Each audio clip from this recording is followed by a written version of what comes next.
Welcome to The Money Hour with Tina Mitchell. Tina Mitchell, MLO 145420, is a licensed loan originator with Gateway Mortgage Group, LLC, NMLS 7233. The views expressed by the speakers on the following program are those of the speakers and do not necessarily reflect the views of Gateway Mortgage Group, LLC, nor are they necessarily endorsed by Gateway Mortgage Group, LLC. Now, in the studio, local mortgage and finance expert, Tina Mitchell. Welcome to the Money Hour on 1150 AM KKNW, the Saturday, February 10th show. I am your host and mortgage expert, Tina Mitchell, bringing in expert advice and inside knowledge on today's events in our local economy. Keep me tuned in, and I will keep you informed. If you're hearing my show at a different time or day, you are listening to a rebroadcast, but I'm here to answer any questions or connect you with the guests that I have on the show today. Please call the show at 1-855-400-1150. Again, that's 1-855-400-1150 or online at themoneyhour.com. And my lineup for today's show, Jennifer Schmidt and Adina Gillett with this Assistance League Eastside, providing new clothes to kids in need, giving a comfort during a time of vulnerability, rebuilding lives affected by domestic violence, and helping families transition to independence. So it's going to be an amazing show. This is a special show. This is the Money Hour, so normally I'm bringing in guests about money and financing, all of that great stuff. But this is really about community, and community is about money as well. And the more that you can be involved in your community, know what your options are, the happier you're going to be and the more successful that you're going to be in your business and with your family. So great information and great guest in studio today. For more information on any topics discussed, please feel free to call the show at 1-855-400-1150. Again, that's 1-855-400-1150 or online at themoneyhour.com. And for today's Money Chat. Money.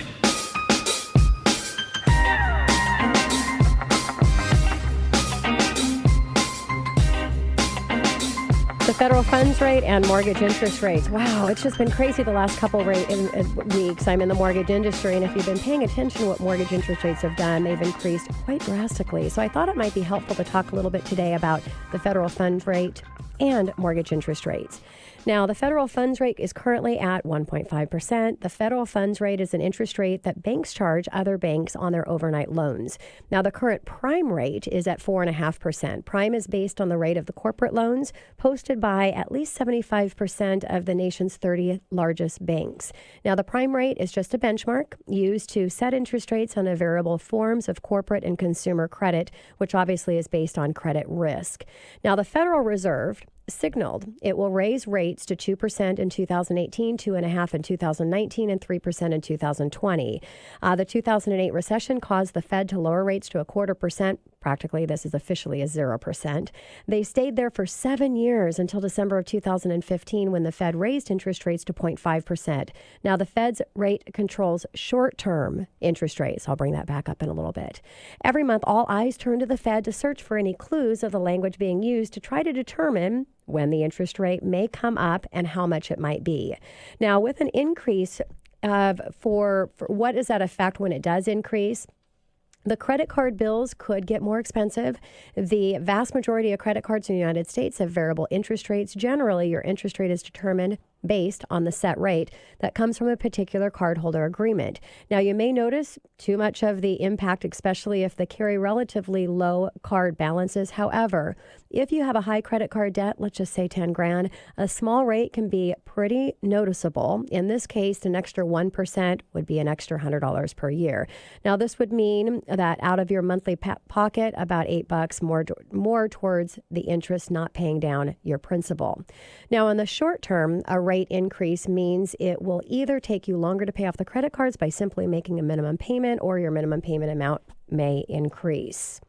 Now, some of your investments could also be affected. Interest rates change can affect the investments in a variety of ways. For instance, banks with large lending portfolios can see profits rise with the interest rates because spreads between the interest rates paid to the interest that they pay charged tend to widen as the interest rates rise. However, some investments can be negatively affected by the raising of interest rates. This is especially true with fixed income investments like bonds. Now, bonds prices fluctuate based on the market interest rate and the coupon rate to the bond. For example, let's consider that you buy a 30-year Treasury bond for $1,000 and that your bond has a coupon of 0.26%. The bond will pay out $26 per year for the next 30 years. However, let's say that the rate jumps by 0.5 and the standard coupon rate of 30-year Treasury rises to 3.1. Because that's the yield that the investors expect, you would have to sell your bond at a discount in order to make them competitive for the market. In order for your bond, which pays $26 per year, to yield 3.1%, and the value would drop about $840. Now, this is a simplified example, and there are a few other factors that contributed to the bond prices. Plus, bonds with shorter maturities will be affected less than the longer ones, just to be aware of how rising interest rates can affect the fixed income investments. Now, last, I want to go into mortgage rates, and this is why I wanted to kind of give a backing and the why of how things work behind on the Fed's fund rate and prime rate, because mortgage rates are dictated mostly by market movements, not by the Fed, and can have a huge influence on rates. Even though the federal funds rate is tied to mortgage rates, it affects them indirectly because of the impact lenders' borrowing cost. So it's more expensive for banks to borrow. They will pass the expense to the consumers in the current environment. Any changes will not be direct, but instant and negative impact on mortgage interest rates. Now, the Fed also uses monetary stimulus programs such as bond purchases. We saw a lot of that after the financial meltdown to help keep mortgage rates where they want to.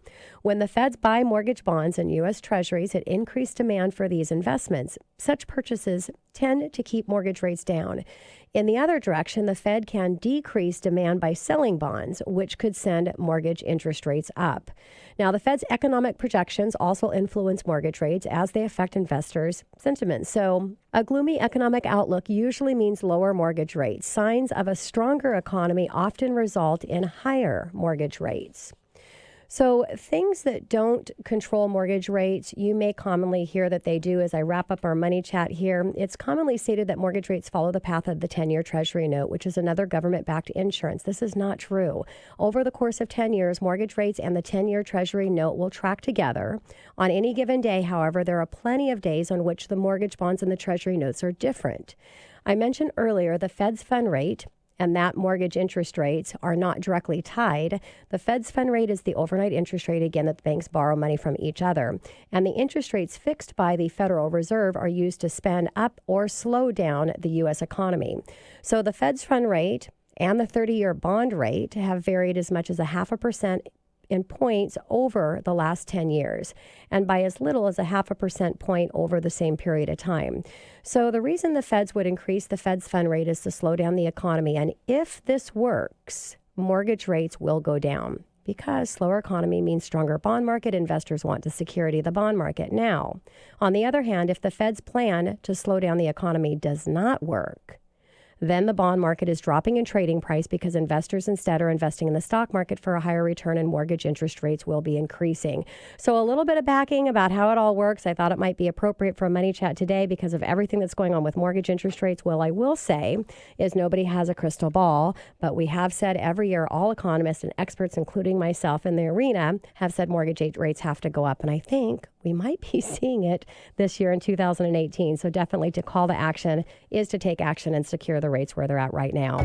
Coming up next in the Money Hour, building confidence, restoring dignity, and finding strength and creating hope. Jennifer Schmidt and Adina Gillett with Assistance League Eastside right here at 1150 AM KKNW after the short break.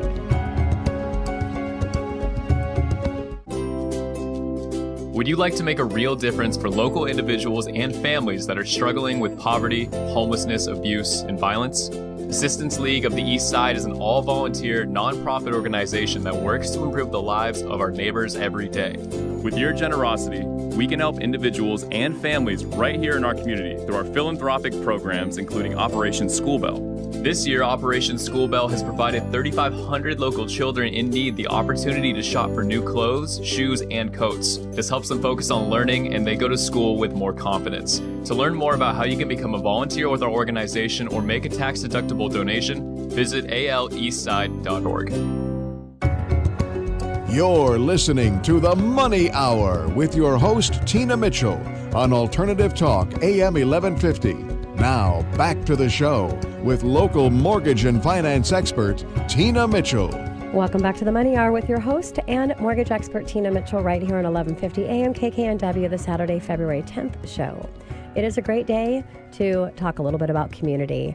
And that's part of the reason why I'm here and why the show exists. It's really about having a better quality of life for you and your family. And part of that is giving back to your family community. So in hearing my show, a different time or day, you are listening to a rebroadcast, but I'm here to chat or to bring anything to the show that you'd like to hear. Call at 1-855-400-1150, or you can go online to themoneyhour.com. And in studio right now, they're going to be here with me for the entire show. I have Jennifer Schmidt and Adina Gillett with Assistance League Eastside, providing new clothes to kids in need, giving comfort during a time of vulnerability, rebuilding lives affected by domestic violence, and helping families transition to independence. And I'm so happy to have both of you here. I appreciate you coming into studio and sharing what you're doing for our community with my listeners. So thank you. Thanks so much for having us. Thanks for the opportunity.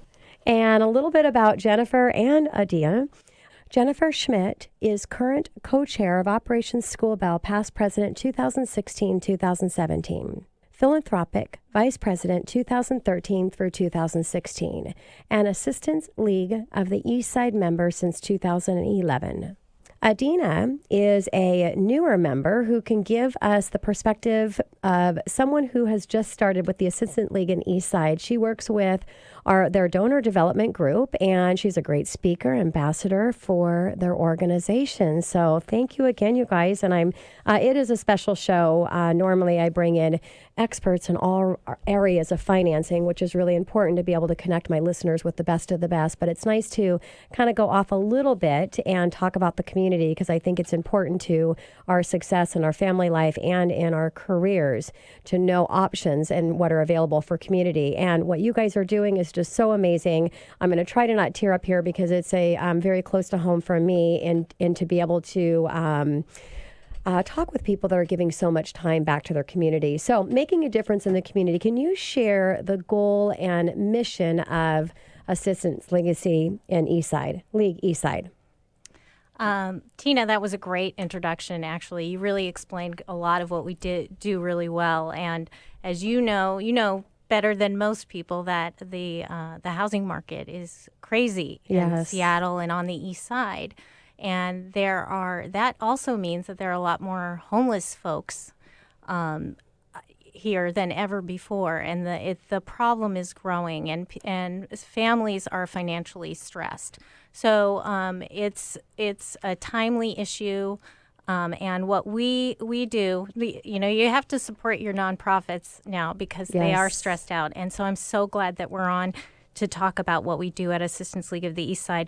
We serve Eastside children facing hardship and violence. Mm-hmm. We are an all-volunteer nonprofit organization, which is a little bit different. We have no paid staff. So we run the nonprofit, basically. We've been on the Eastside for over 28 years, and we are a little unique among nonprofits. All of our philanthropic programs address the self-esteem of the participants, which is really key, and it helps as a way to transition from that dependence to independence.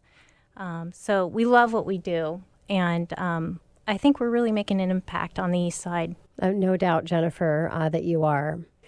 So, Adina, how big is Assistance League of Eastside?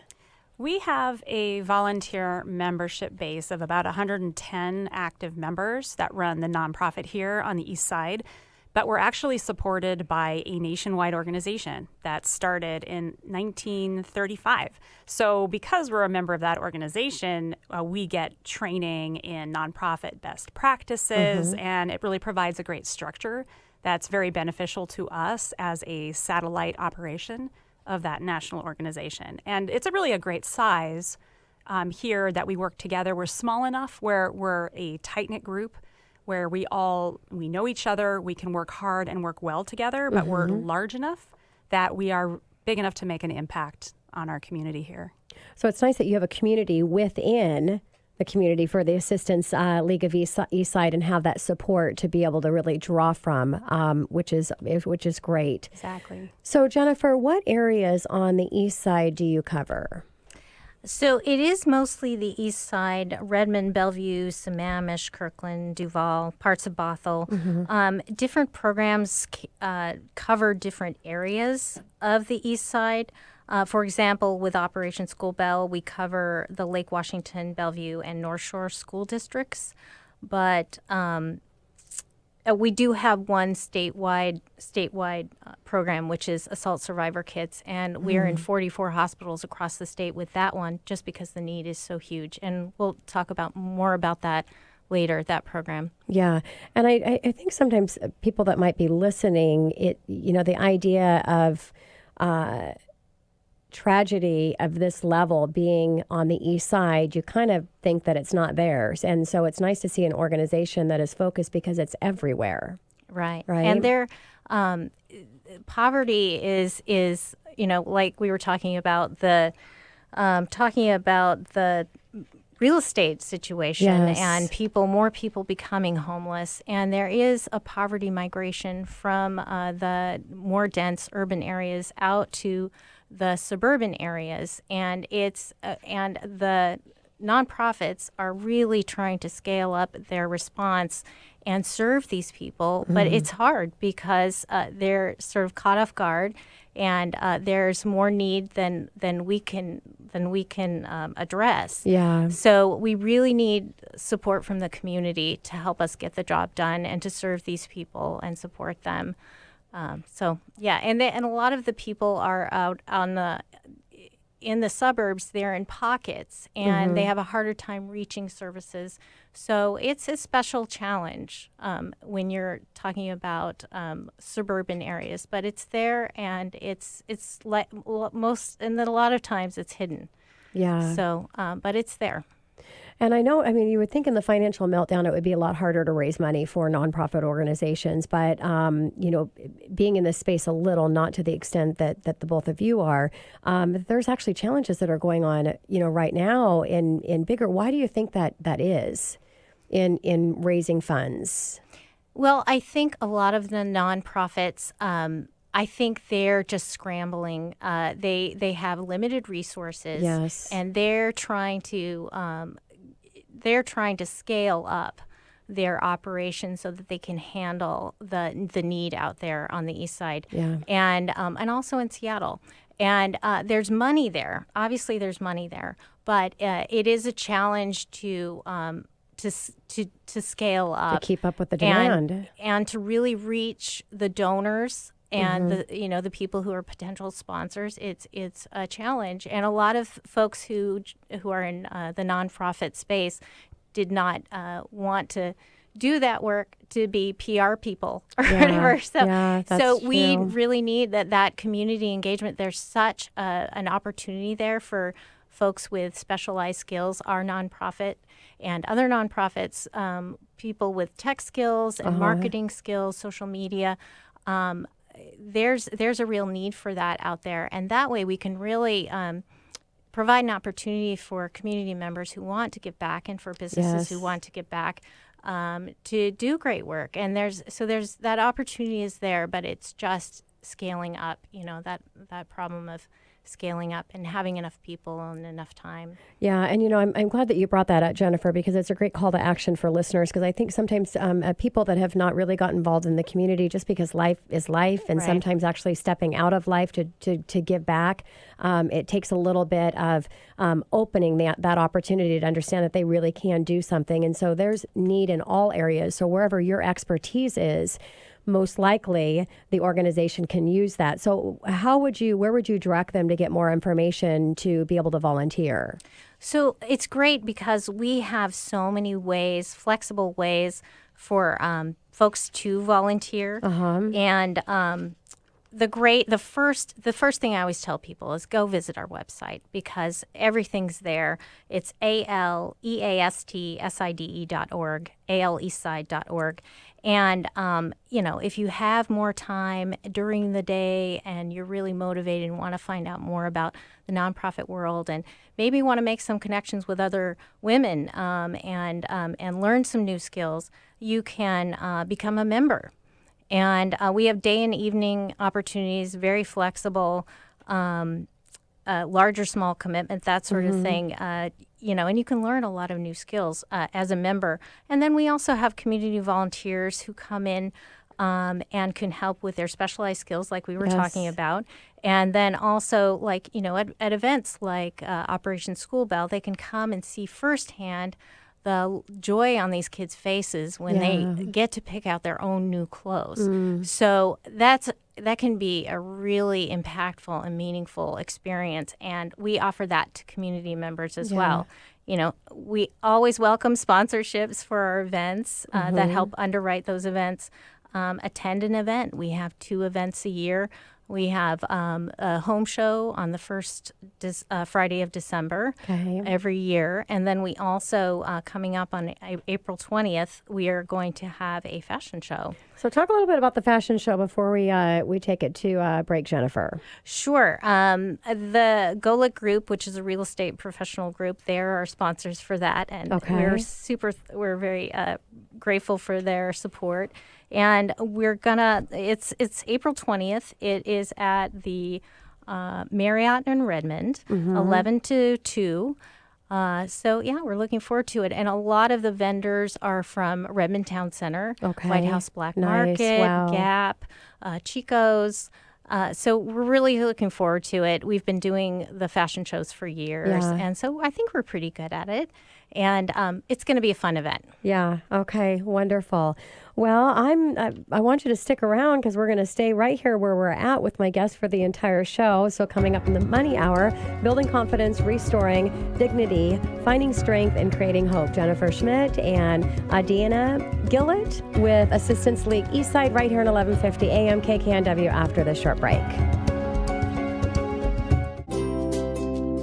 Would you like to make a real difference for local individuals and families that are struggling with poverty, homelessness, abuse, and violence? Assistance League of the Eastside is an all-volunteer, nonprofit organization that works to improve the lives of our neighbors every day.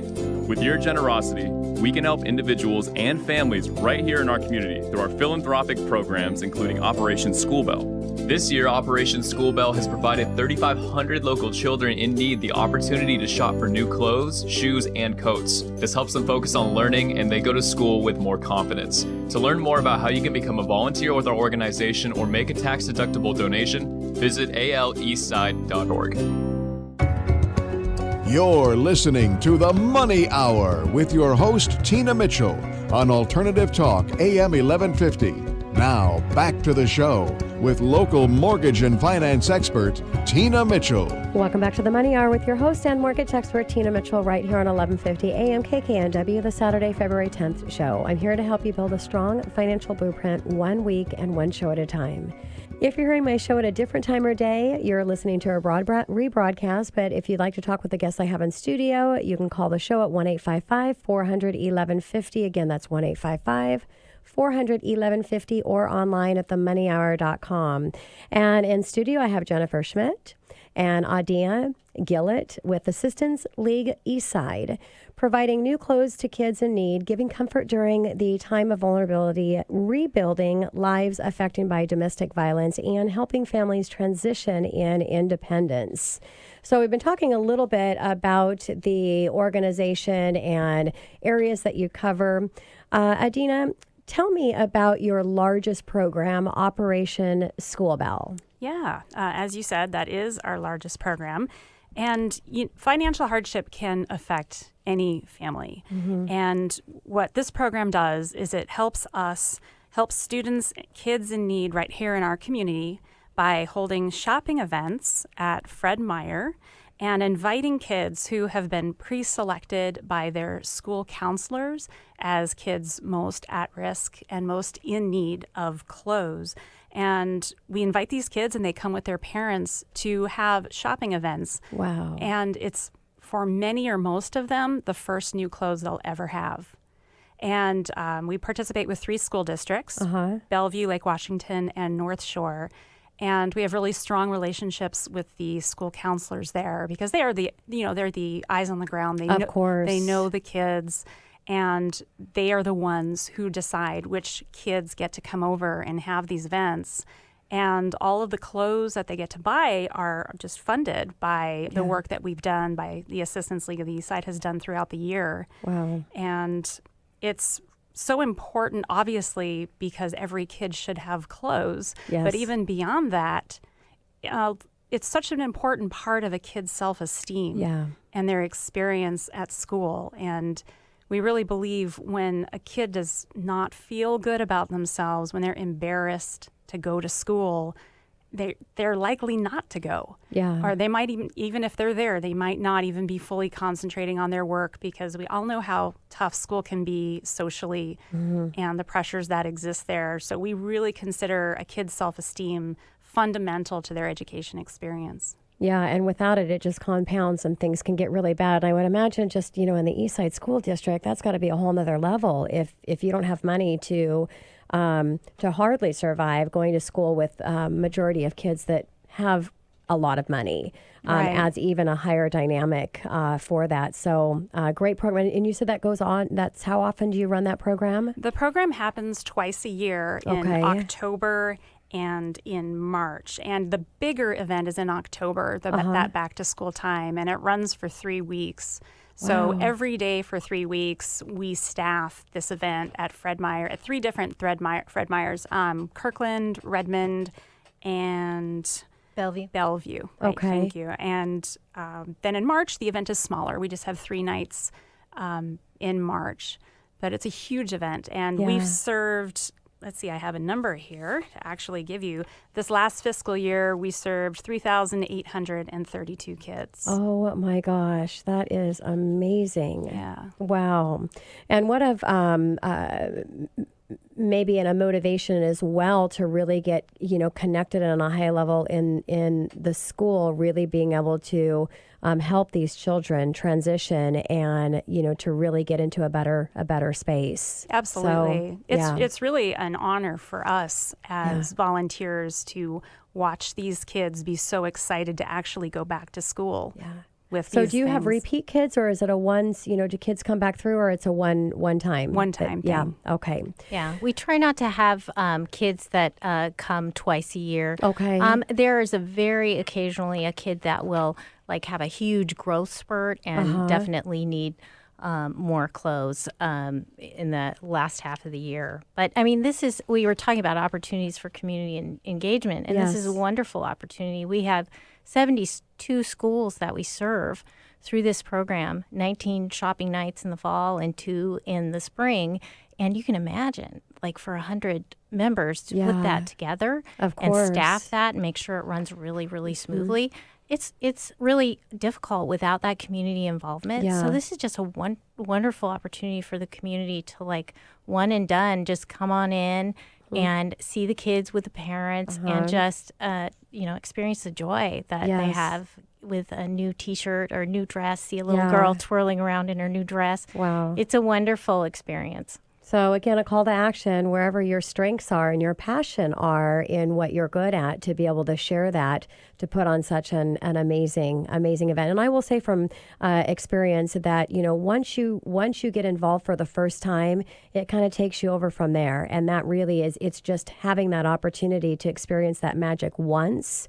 And I'm sure that both of you, and since we're on that, I would love to ask both of you, Adina, where was your why behind getting involved to the level that you are with the organization? Well, it really was from one of our other programs that really convinced me to come in, which one of them we haven't, Jennifer touched on it a little bit, our Assault Survivor Kids program. Okay. That is what really affected me personally the most when I heard about what that was. And we can talk about it now if you... Yes, please. It's a program that we have. There are, for victims of sexual assault and domestic violence. When these victims are brought to hospitals, they are subjected to forensic exams for evidence. And most of the time, their clothes are kept as part of this evidence effort. And a lot of these survivors of sexual assault, suffering the worst indignity possibly of their lives, are sent home in scrubs and no underwear. often on public transport. Wow. They might not have anybody picking them up. And what we do is we assemble what we like to call dignity kits that have hygiene products and sweatshirts and sweatpants and things that these survivors can put together to at least have some comfort in this horrible time. And we deliver these kits to 44 hospitals around the state. Wow. And it's and unfortunately with this, incredible rise of sex trafficking and things like that, these kits come in all sizes, kid sizes, and it affects men and women both. I have never heard of an organization that has a service like that. Are you guys the only one that provides that? I think we are actually the largest in the United States with this type of program. Okay. Assistance League, the National Assistance League, many of them have this program, Assault Survivor Kits program, and we are the largest in the country with 44 hospitals. Michigan has one that's similar. I think they have 41 hospitals. So, Okay. But it's really unique. And what a lot of people don't understand is if you're thinking about the survivor and you're thinking about what their night is like or their day after an assault, usually, we're talking about sexual assault mostly. Yep. And they have maybe been to more than one hospital because not every hospital has a forensic nurse on staff. Okay. The exam itself can take 4 hours. That blew me away. Yeah. I didn't know that was the case. And because their body is they're taking evidence on the body, and it's very detailed work. Of course. But it can be traumatic also, another trauma. So really their first experience of hope and comfort may be our kit. Yes. And it has a card in it with all of our signatures on the card. And we have an amazing video on our website. Another reason to visit the website of a survivor that we've worked with for a couple of years who reached out to us and said, what can I do? I received a kit. I'm a young woman who just graduated from college, and this kit meant so much to me because it was the first comfort that I had during that night. She was actually unconscious when she came to the hospital. Wow. So, and we've met with her and worked with her, and she agreed to do a video. And the video is on our website. And bring your Kleenex with you if you do watch the video, because it's amazing how strong she is. But these are the people that we support with this program. We don't have a lot of obviously we don't have usually any interaction with these folks. We don't see them face to face, but we hear from the forensic nurses what a huge impact this makes. And it's a unique program, and it's a way, you hear a lot about Me Too and these movements, and it's happening out there. We had a 20% increase over the last year. So it's increasing, and I'm so glad that we can offer this to beautiful people in our state. So Jennifer, I asked Adina her why and how I've got her so involved in the organization. What about you? Well, I really I had a moment at one of the I had a time in my life where I was looking for something new. My kids were getting older, didn't need me as much, and I had that social justice background of really wanting to reach out to the community and do something and make an impact. And so I went to a meeting, and the first a welcome coffee, and I heard that some kids don't ever have their own toothbrush. They've had kids who said they had to share a toothbrush with their sibling, and I don't know. That sort of stuck with me, and I'm like, I don't care about anything else. I love these philanthropic programs, and I really want to make a difference. And I feel like I have made a difference. And, just like the benefit too is I've learned so much and new skills, public speaking. You're doing so well. Some public speaking, and made wonderful friends. Yeah. So it's just been a real wonderful experience for Well, me. we were talking before the show started offline a little bit about, majority, almost anybody that you talk to that works closely in any nonprofit organization, they'll all say that they feel that they took much more out of it than what they feel they've given back. And I just think that's so true, and such a blessing of, being able to share and receive. And most of the time, majority of the time, you're going to share having no idea of what you're going to be receiving until that moment hits. So thank you, both of you, for sharing that. So stories about people that you've served, before we go to our next commercial break. I'd like to end with a story, and then we'll bring another story as we're coming back in. My listeners love stories.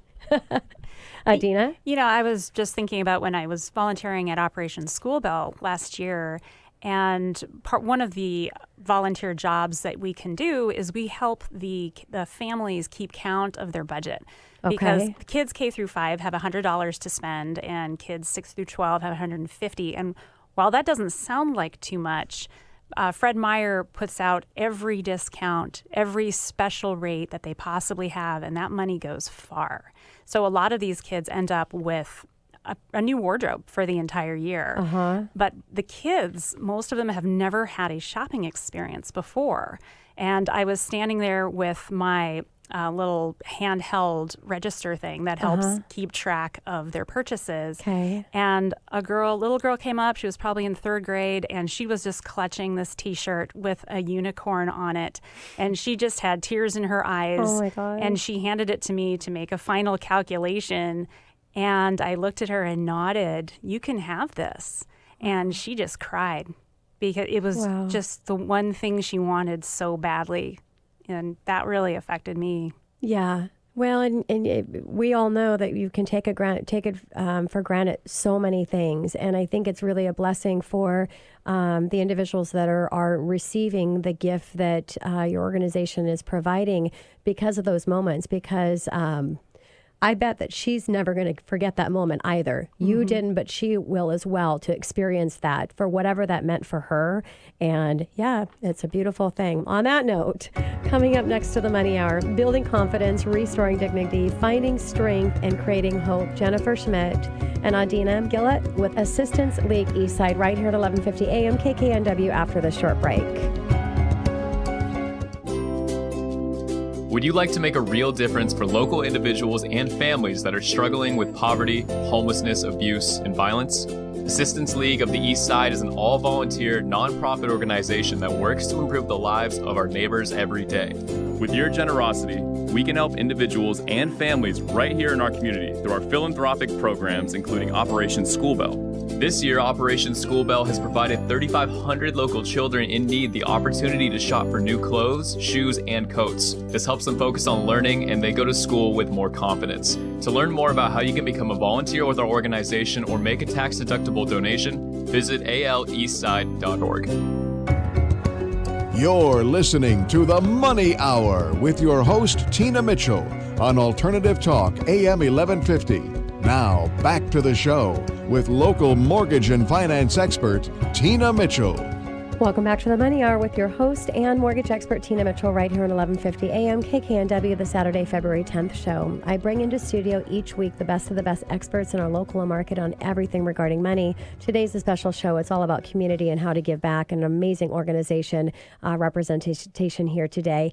If you're hearing my show at a different time or day, you are listening to a rebroadcast, but you can call the show at 1-855-400-1150 or go online to themoneyhour.com for connecting with my guest or any information that you would like to see come into the show. And in studio right now, Jennifer Schmidt and Adina Gillett with the Assistance League Eastside, providing new clothes to kids in need, giving comfort during the time of vulnerability, rebuilding lives affecting domestic violence, and helping families transition to independence. And before I took it to commercial break, Adina shared a story of one of the children that got to benefit from a shopping spree, never experiencing that moment, and what a moment it was for her as well as for you, Adina, being able to see that engagement and that response. Jennifer, what about for you, a story that you can share with my listeners?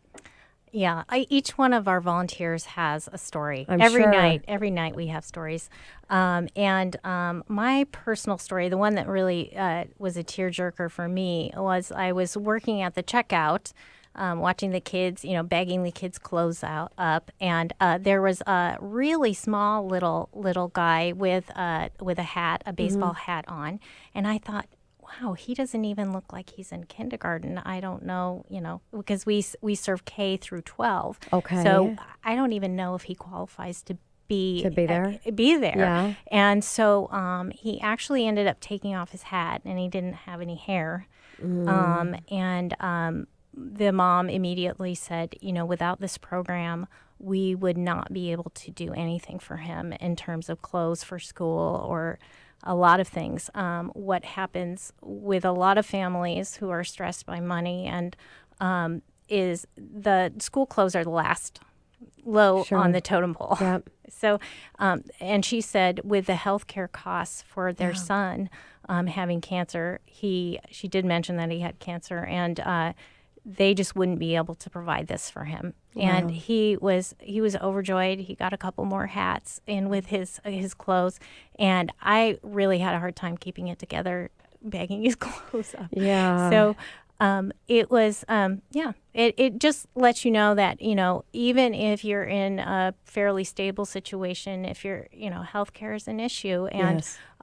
for some of these families, there's a catastrophic health event, either mom, dad, kid, and that is a game changer. Yes. And then they find themselves at Operation School Bell, and they're so glad to have it. Yeah. Wow. Beautiful story.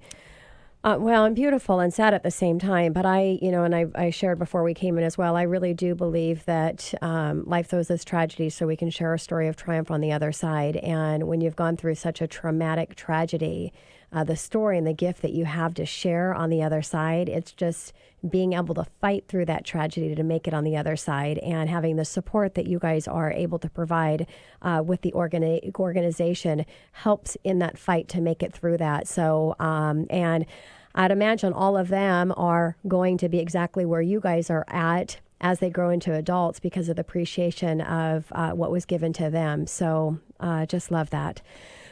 Jennifer, you also have a program for homeless and domestic violence survivors. Can you talk a little bit about that one? Well, we, there's a huge link between homelessness and domestic violence. Yeah. Actually, multiple studies have come out examining the causes of homelessness and with children and women. And more than 80% of the women in a lot of these studies had experienced domestic violence, homeless women.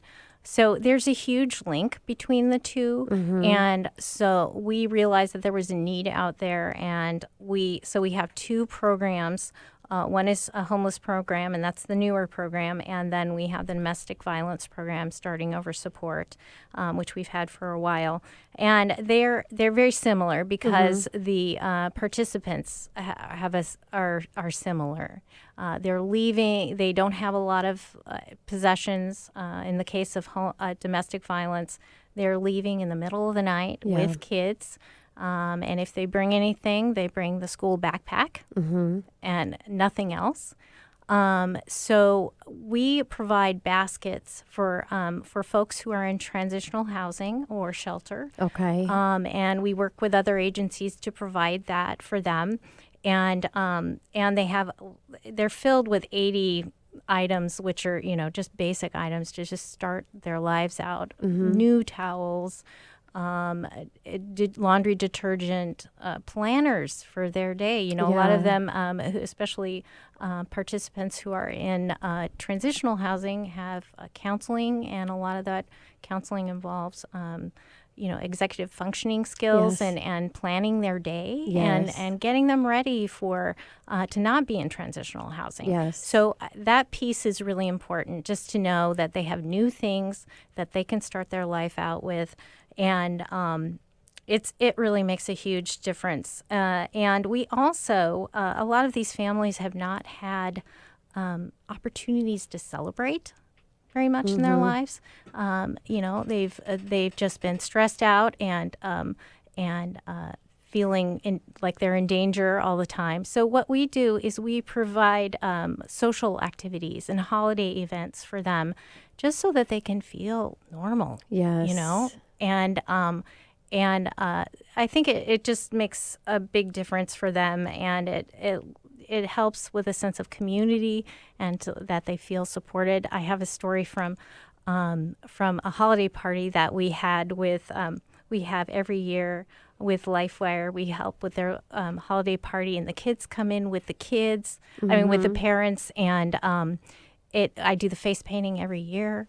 And these kids are amazing. And, it's women from all walks of life. Yes. Really. Yeah. And that's the thing about domestic violence, is it affects people from all walks of life. Yeah. And the kids are just very sweet, and we've gotten hugs. And they just, a woman. Usually, people don't talk about their experience at that party, but I did have a woman come up to me and just say, we are traveling all the way. We just got here from Texas. I had to leave our home in Texas to get away from my husband, who's the abuser, and I'm here with my young son. I don't know anyone, and I'm just really stressed out and sad. Yeah. And thank you so much for having this party for us. Wow. And another story is one of the LifeWire participants had a person who they were trying to get to go to Olympia to lobby for LifeWire and for domestic abuse issues. And they'd worked for years with her, saying, "Come on, your story's so great. You need to tell your story. It'll make such a difference." And she said that after the holiday party, she just felt like she could do it, because she was being treated like a human being, and like she was worth it. Yes. And I think you can minimize some of this stuff, like clothes for kids, or like a holiday party or something. We might not think anything of that, but for somebody in this position, it makes a huge difference. It's a self-esteem boost. Yes. And so again, if you're listening right now, if you can just hear the passion behind Jennifer and Adina and the work that they're doing, just an opportunity to be involved in this and to be able to experience and connect on such a deep level with people that really need that connection, and you need their connection as well. And it just reminds me, you're talking about the face painting, and I want to chime into what you just said, because one of my experiences with working with homeless women, I was actually asked to sit across a table to be a life coach. I'm not a life coach. I do mortgages, but I do have a keynote, and I have a story that I share. And so I said, well, yes, whatever you need me for. So they had a sign-in sheet. They had a hairdresser doing hair. They had nail painting, and they had me to be a life coach. And then they had a sign-in sheet that these women would come up off the street to come in and sign for. And I had one woman that had signed my sheet to talk about for life coaching. And I was sitting across the table from her, and it was so awkward to talk about. Just the fact that she'd signed for life coaching was just the environment for it. So that experience right there, and nobody else had signed up for it. I went to look at the sign-in sheets, and the nail painting was off the chart. There was not enough nail painters that was there. And so I went to the gal that was organizing all of the volunteers. I said, I'd really, really love to do talking with women in spirit of life coaching while painting their nails, because and she's like, oh yeah, whatever. She's got so much stuff going on, whatever you want to do. So ever since, I paint nails with homeless women. So when you talk about the face painting, and it's not, you would think that they don't need this, and why would they even want this? They have so much stress and so much trauma and tragedy going on in their lives. Because to get away from that, and just what you said, to be normal. And so I had to put that in there, because there are so many things that are so small that you can do and be a part of. And it's so important for them to get that normalcy and to really feel pampered and feel special. And the end of that story was when the conversations that I'm able to have with these women, when I'm sitting across knee to knee, holding their hands, and then having the little dryers that they can dry their nails. So all the women come around and they're drying their nails while the other ones are waiting. And so there's a little conversation of community around nail painting. It's just a beautiful thing. So, wonderful. Yeah. Yeah. So let's talk. Now we've done a little warm and fuzzy. Hopefully we've been able to connect with the listeners that they see what a gift it is to participate and what a gift to them to be able to have an honor to do that. Let's talk about the fundraising portion, because I know there's a lot of people that may not have the time. They've got busy lives and things that are going on, but they have the resources of money to be able to assist. So we've talked a little bit about the fundraiser organizations that you do, but since we're in the last segment, it was in the first, can we do a reminder of what those fundraisers are first? Yeah. So, Adina? As Jennifer said before, first and foremost, go to our website. There's so much information there, and that, again, is aleastside.org. And there you can see a lot of information about our special events. And to name those again, we have 2 special events a year. We have our holiday event, the Holiday Home Tour, usually at the very beginning of December. And then we have our spring event, which is coming up in this April 20th, our spring luncheon, the fashion show that Jennifer talked about. You can see more information about that. And for the Holiday Home Tour, you can buy tickets. You can go, and it's a great time. You see these beautiful houses that have been donated by families to be decorated, and all of the proceeds go to these programs. It's really fun, and it's a great way to kick in that holiday spirit. Yes. And as far as the spring event, we can take sponsorships to help underwrite the event. That's another way to get involved. Of course, to attend the event. There are other ways to volunteer. As we've said, you can volunteer with Operation School Bell. And we always have a need for skills. We have a need for people to donate skills like maybe web design or accounting, things like that. It's pretty endless. Grant writing. There's a lot of ways people can donate their talent. And I also wanted to say, and just to piggyback on what you said about how giving a little can mean so much. Yes. I think there's a barrier to entry for a lot of folks who want to help but don't know how, or don't feel like, well, I'm not really, I don't have a special skill. There's nothing I can really do. And the small things are huge. You don't need any special skills to volunteer at Operation School Bell. You don't need to know how to do anything. You just get very simple training to help do some, budgeting, things like that, or fold clothes. And the impact is enormous. And of course, we are always very appreciative of any donations that we can get and memberships. We're also always looking for new members to join the organization. And talk again about what the membership looks like. We always start that process. There's a membership informational type coffee that people can attend and learn about these programs specifically. And truly, and I can speak from my personal experience, the membership is what you make of it. You can work as little or as much as you like.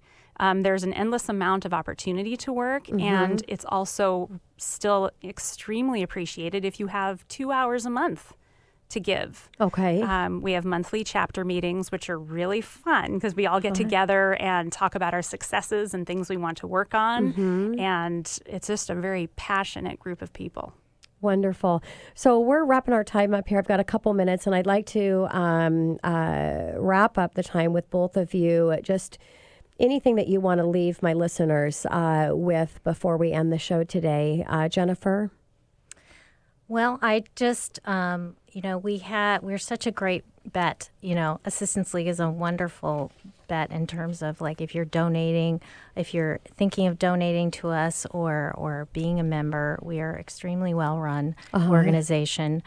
Because we're all volunteer, our return to the community is very high compared to other nonprofits. So we're very fiscally responsible, and it's just a great way as a community member or as a business to become a part of something really hopeful and to make an impact and to show your show your customers that you care. And I think it's just a wonderful way in. And there aren't a lot of barriers, like Adina was saying.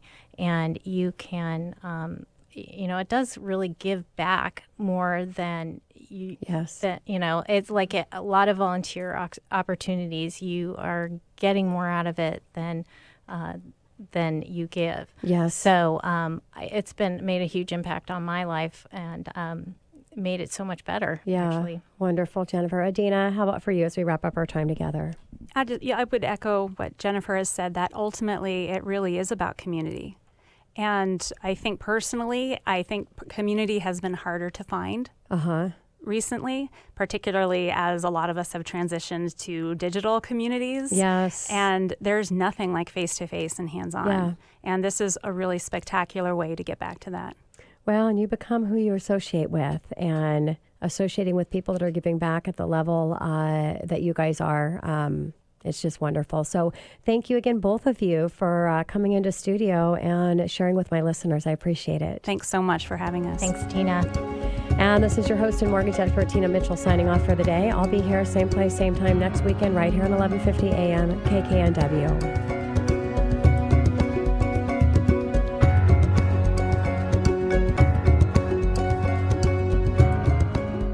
Tina Mitchell, MLO 145420, is a licensed loan originator with Gateway Mortgage Group, LLC, NMLS 7233. The views expressed by the speakers on the preceding program are those of the speakers and do not necessarily reflect the views of Gateway Mortgage Group, LLC, nor are they necessarily endorsed by Gateway Mortgage Group, LLC.